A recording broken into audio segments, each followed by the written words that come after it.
Hi, welcome to Highland Homesteading. So you can tell that the beard has come off, but I wanted to give you a tour of the garden after we got some rain today and show you some other things that we've got in store. Alright, here we go.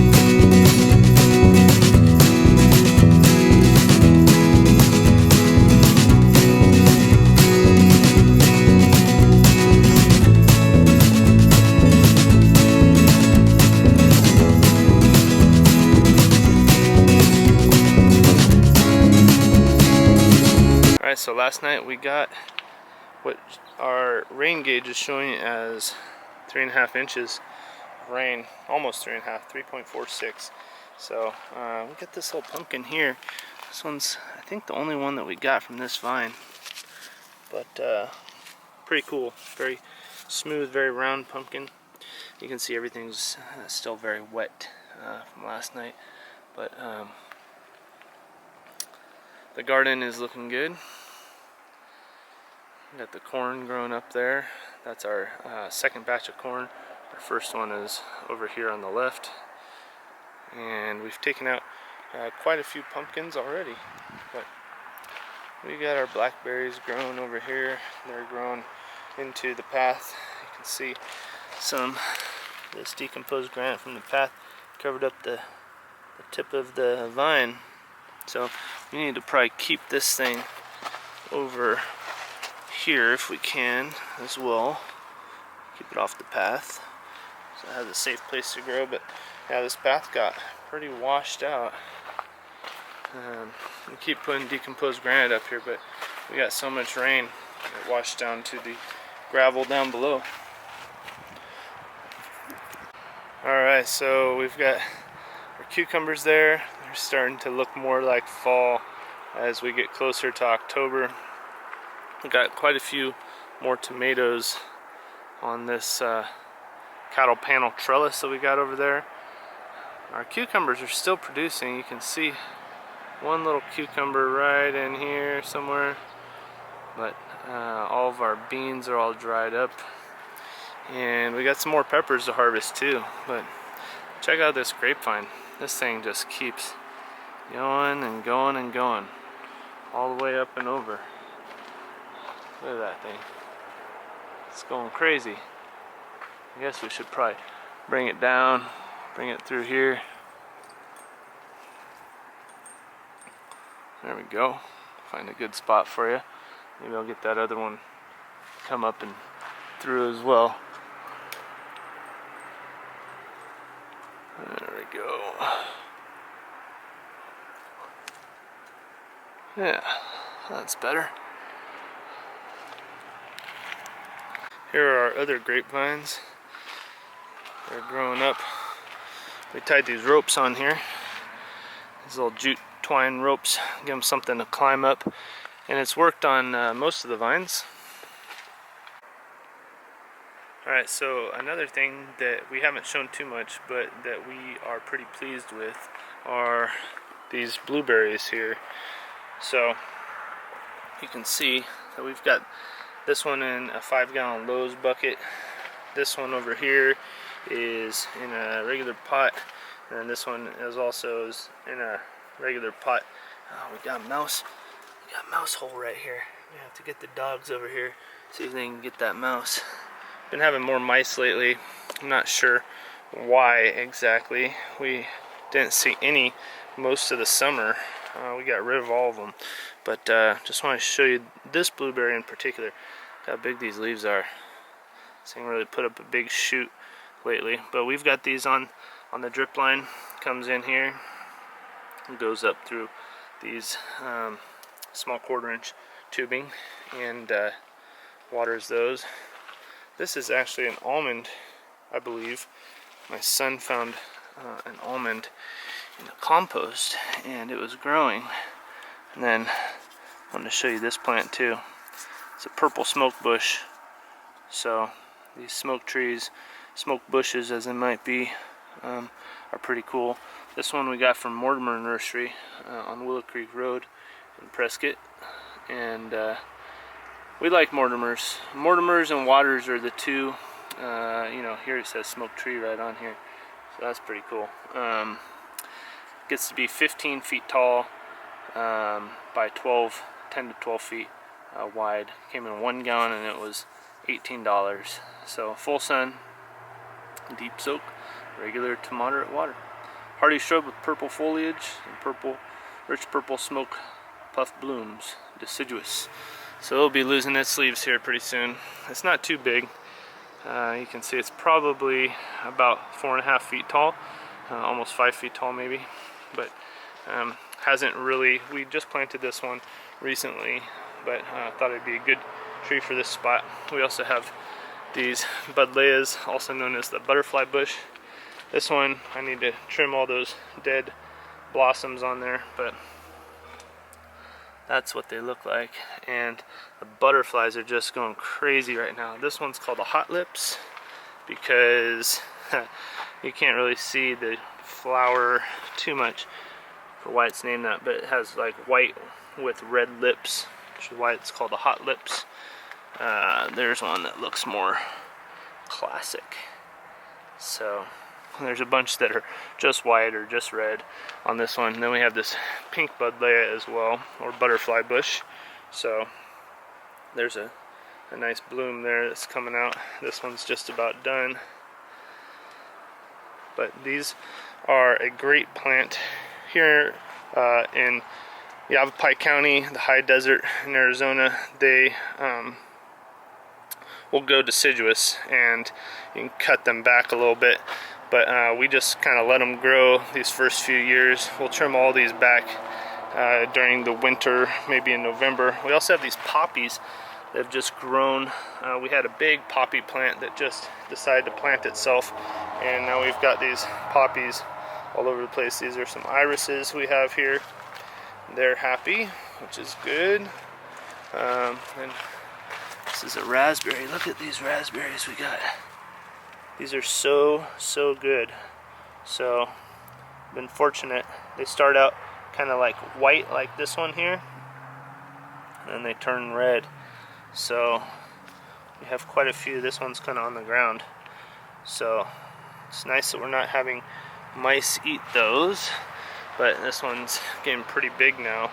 It was struggling in the beginning, but now it's doing real well. We have drip here as well. You can see the drip tubing going along the wall, and then we have these emitters on the end of these to water the plants. So we got more poppies there, and this is a big raspberry bush as well right here. So yeah, they're doing well. Check out these huckleberries we got. So this is our one and only, sorry, not huckleberries, elderberries. So these are good food for birds, but I believe humans can eat them too. We haven't had them yet, but this plant is one of the favorites of hummingbirds for nesting. So it's a pretty cool plant to have in your yard for birds, hummingbirds. The hummingbirds will pollinate a lot of your plants too, so that's kind of cool. Alright, so what do you think? Should we take a look at the chickens? Take a look at this erosion that we've got going on down here. So you can see how much erosion we had last night going down our stair steps.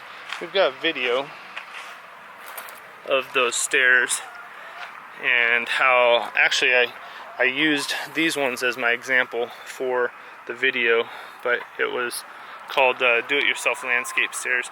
So if you want to check that out, just click in the upper corner and you can see that video. The chickens here, we've got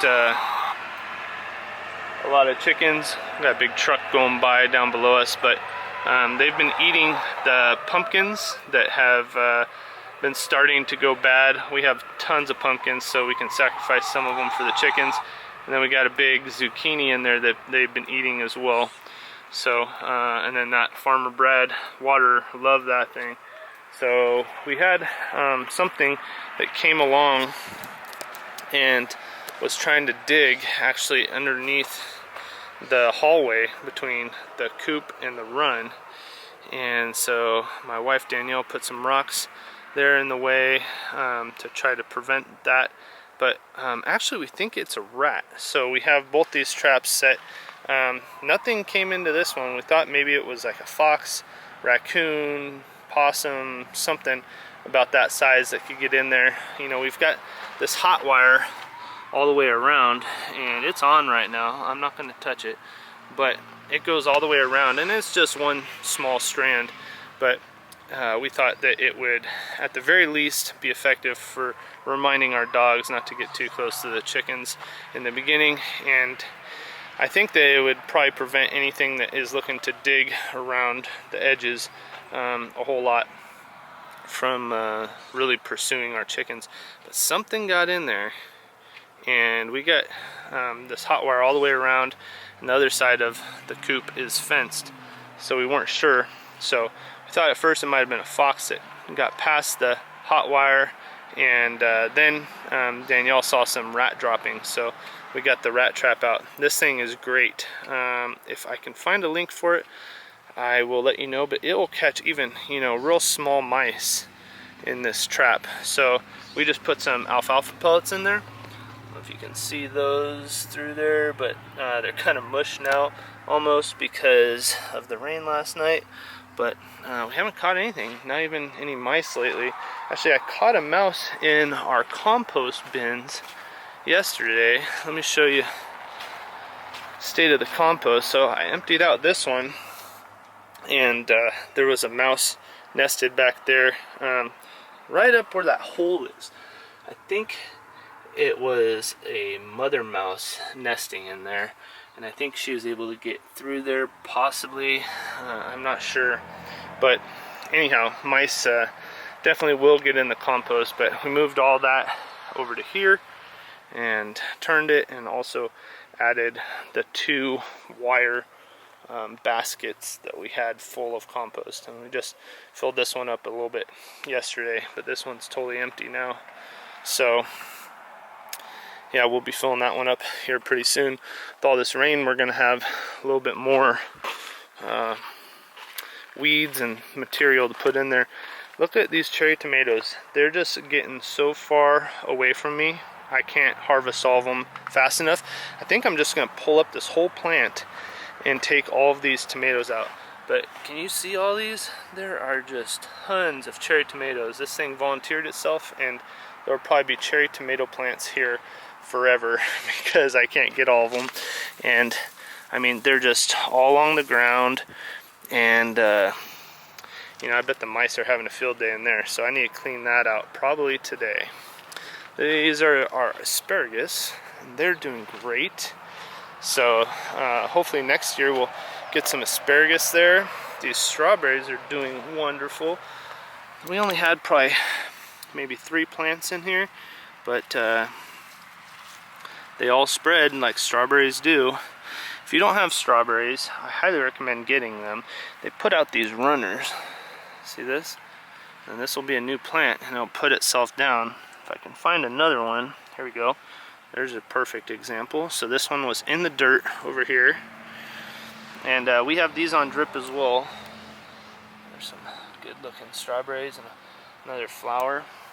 But what we'll do here as the frost nears is to just cover this whole thing with actual straw. How they got their name, you know, strawberries, they like to be covered up in the winter.